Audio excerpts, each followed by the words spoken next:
वालेकुम व्यूअर, मेरे को जो मशीन लियांदी है पत्ते वड्डण वाली,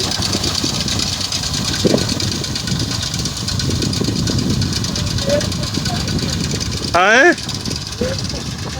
नहीं नहीं यार, वैसे ना उंज फायदा ये मैं तेन दसा, ये पहला फिर अपन एवं महसूस पे आंदा आ नहीं सही, लेकिन इनका फायदा ही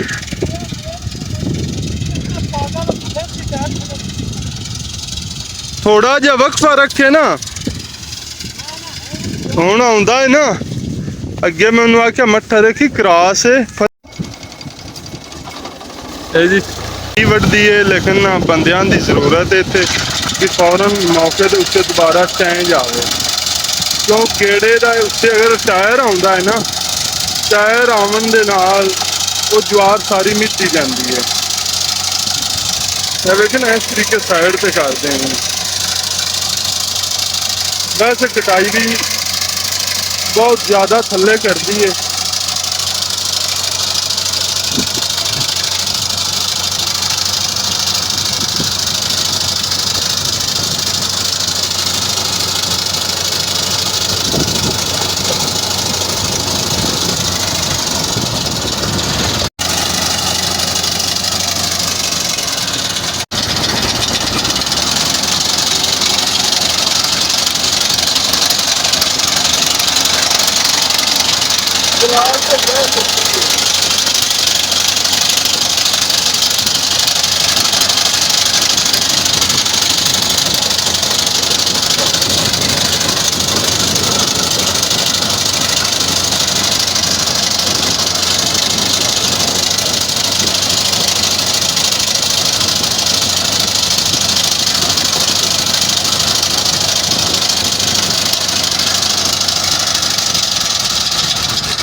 एक काम बड़ा थे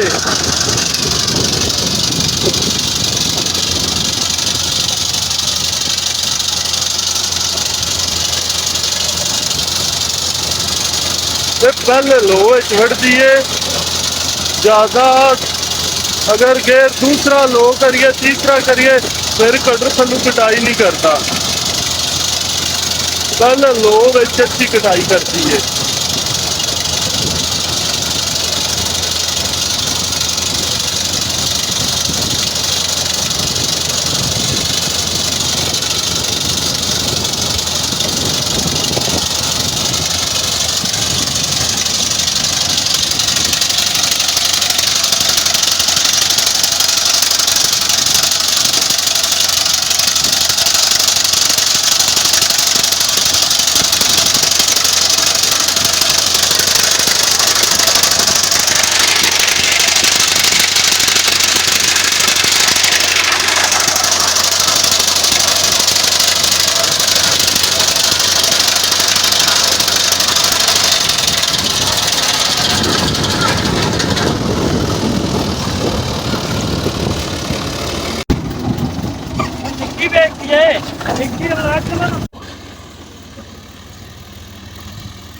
पकड़ दियो